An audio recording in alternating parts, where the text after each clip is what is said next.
Hey boys and girls, this is Wild Man Wills here. I'm doing a review of AEW Full Gear.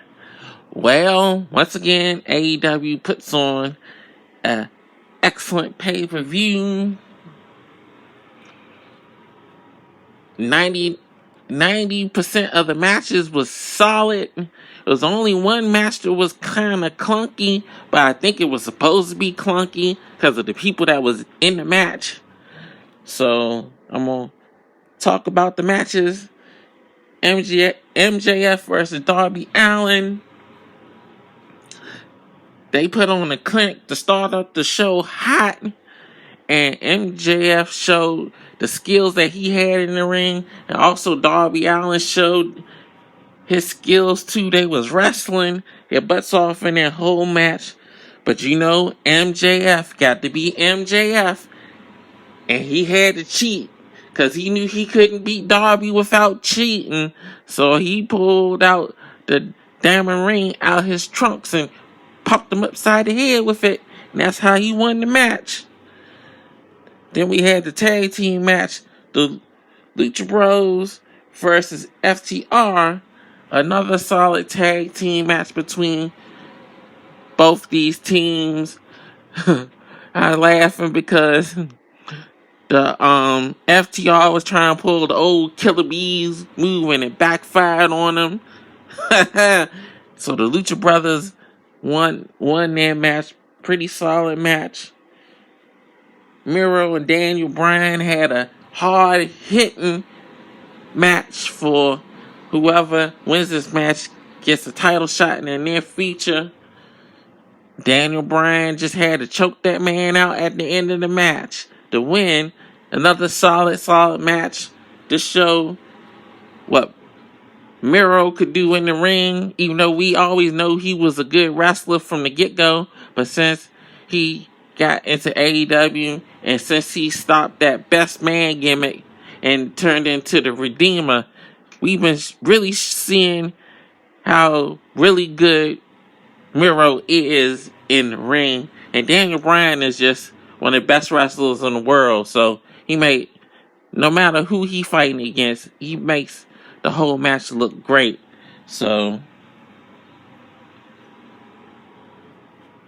and then we had Christian Cage and the Jurassic Express versus the Super Click in the Falls Count Anywhere match.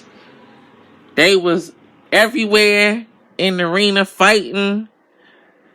Christian Cage even did a dive off of the top of the stands, and everything was going crazy.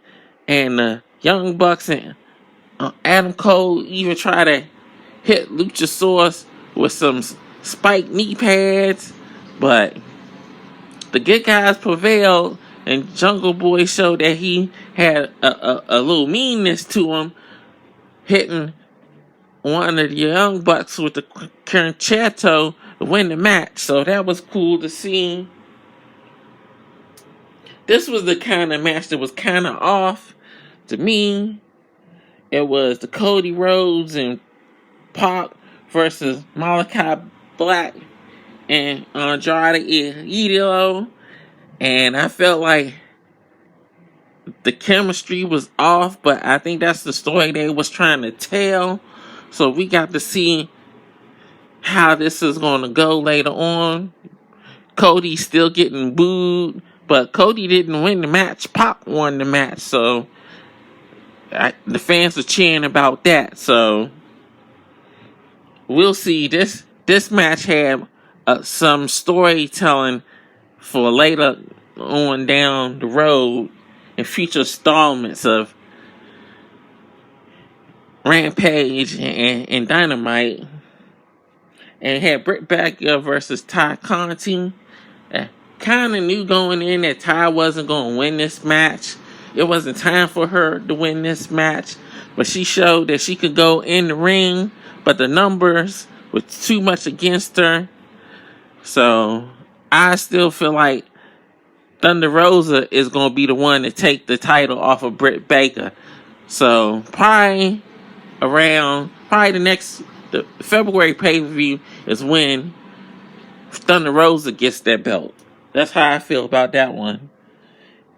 Eddie Kingston and CM Punk was just in a drag-out, beat-em-up match. Eddie Kingston popped him with the backhand in the beginning of the match. So, Punk was out for a little while before the actual match started. He was going back and forth. Punk got busted open during the match.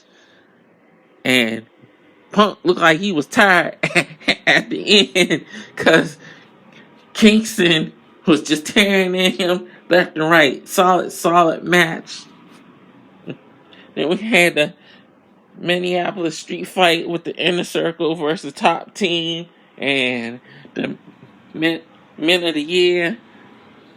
Who I was most impressed with in the whole match is Junior Dos Santos. Man, maybe he need to be in AEW full time instead of